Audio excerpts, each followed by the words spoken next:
please join me to give a round of applause for our speaker today, Ms. Amy Castro. Thank you very much. I'm really excited to be here today. What I wanted to do is run through four key types of things that we could all be doing right now, no matter what your business is, to better serve our customers in difficult times. So we're going to talk about seeing things from customers' perspective, staying connected and creating a sense of community, focusing on positive. Too many times we focus on the negative and what we can't do instead of what we can.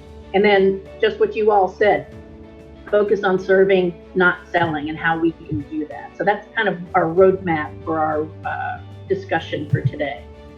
So the first thing that I want to mention is this idea of seeing things from customers' perspective. I think we can all relate to the fact that many of our customers might have lost a job. They might be at risk of losing their home. And if nothing else, people are not feeling safe and secure financially. They're also concerned about their health in varying degrees. Some people are very concerned. The answers to these questions are going to determine how you fit into your customer's world and who they are to you and you to them, so that you can start thinking creatively about how to serve them and keep their business. It's that balance of service, but also maintaining business. Because people do realize that you have to, pay your bills and feed your family as well. It's just not necessarily front of mind for them right now. I think everybody's kind of focused internally for the most part and looking at themselves. So that actually ties to my second point, which is, make sure that you're staying connected, and where you can, you want to create a sense of community, because that's something that people are just craving. It's a fine balance, communication. You want to communicate with people and stay in touch, but you don't want to suddenly become a spammer either when it comes to. So if you're somebody that maybe sent out 2 emails a month, I don't want to suddenly start getting 4 emails a day from you. That's just going to start being too in my face. So you want to communicate, but not inundate. The email that I'm going to show you on the left-hand side of my screen in a minute, I took out the company information because I didn't want anyone to be offended, but I actually got an email like this the other day, and I'm sure you've probably received dozens like this.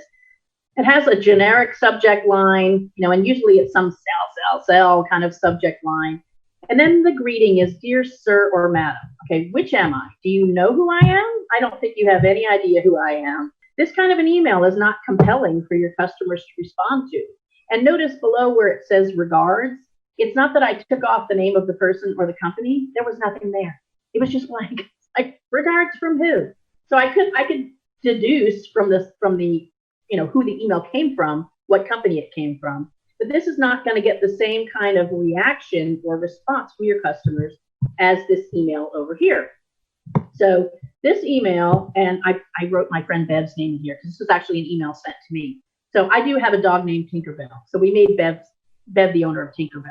So the subject line is directed to Bev. Bev, does Tinkerbell need more dental chews?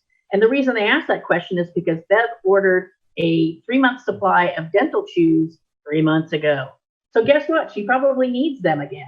So I am writing because I noticed it's been more than 3 months since you ordered for Tinkerbell. I know that you care about her dental hygiene. She even knows that Tinkerbell is a Chihuahua because they are definitely prone to plaque. And this is a highly personalized email, and even says, tell Tink I say hello, and has a little picture of a Chihuahua, has an actual signature at the bottom. So I know it's not easy to do this level of personalization, but I would at least do it with your top customers, is to really reach out to them. Don't just send out a mass email to everybody, but reach out to them specifically. So point number 3 is stay positive and focus on can, not can't. Right now, I think so many people are focused on can't. I can't get my hair done. I can't open my store. I can't get product from my suppliers. One of the things that I found with can'ts is many of the things that we say we can't do are things that we either are choosing not to do, or we've not taken the time to figure out how we can turn that can't into a can. Because the thing that's interesting about the word can't is once you say I can't do something, the innovation, the conversation, the thinking stops right there. And then you don't focus on it anymore. You write it off. Oh, I can't do anything about it. So take some time to think about what some of your can'ts are and try to see how many of those you can turn into cans. And what I mean by that is, What can you do for your business to keep it operating? What can you do for your employees to keep them employed, to keep them busy, to keep them engaged? What can you do for your customers to continue to serve them? Put aside the can'ts and focus on the cans. And then last but not least, tip number 4 is to focus on serving, not selling. And many of you obviously have picked up on this, or maybe that's just the way that you run your business, which is awesome. But bottom line is people frown upon people. And we saw this. I mean, I took great satisfaction, and this is terrible, for the guy that had hoarded the $17,000 worth of hand sanitizer in his garage because he was going to make $1 million selling hand sanitizer, and then he got shut down. You know, people do not like people who take advantage of a situation. They don't like people who are price gouging or, you know, hoarding supplies, things like that. So what we've got to do, and we talked about this already, is look at things from our customer's perspective and say, how can I serve during these difficult times? Bottom line is, if you show love to your customers, they're going to love you back twice as much. And that's pretty much, you know, that's basically the thought that I wanted to leave. You know, look at opportunities to show love for your customers, to serve them, to help them get through this difficult time, and they will help you get through this difficult time and beyond. And I just thank you so much for being here. And Amman, thank you so much for inviting me to be part of this. It's been a lot of fun. Yeah, thank you so much, Amy. Actually, all of this information is very helpful for us. So the next question Jamie asked is, if someone give you a bad review, as we're now on all these platforms, how do we communicate to that? Number 1, respond to it. I know that there is a tendency for people when they put somebody puts a Facebook comment and it's negative. A lot of people's instinct is just to take it down. And you can't do that with Yelp reviews as far as I know. But I think responding to it and responding to the person individually as well. And making sure that when you're responding to it, that you're not responding to it defensively. So it just it depends on what the complaint or what the negative comment was.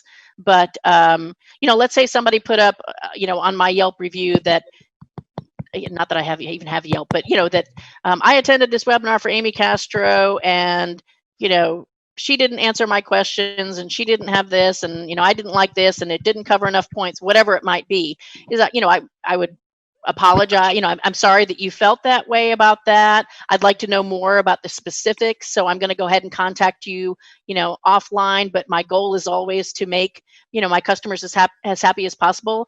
And I hope I can learn more about your complaint so I can fix those issues in the future. And just, you know, be real positive in the way that you respond to it. Oftentimes what I'll do is I'll say, thank you for bringing this to my attention. You know, one of the best things that you can do when a customer complains, and it kind of depends on the complaint, is to either thank them for it or to tell them they're right. Because those two things, you know, like if they said, oh, this webinar was only 10 minutes long and it was way too short.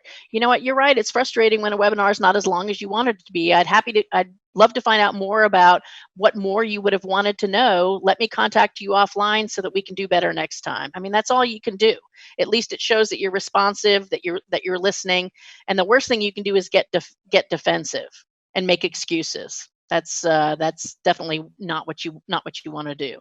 And then what I would do too is, once I followed up with that person, I would ask them if they, you know, once they're satisfied, is to please write an update to that review. You know, not to take down the other review, because that was what they believed and what they felt at the time, but they can write a follow-up review and say, you know, hey, this is an update to my review from, you know, June of 2017, and, you know, this is how this was resolved, and thank you so much.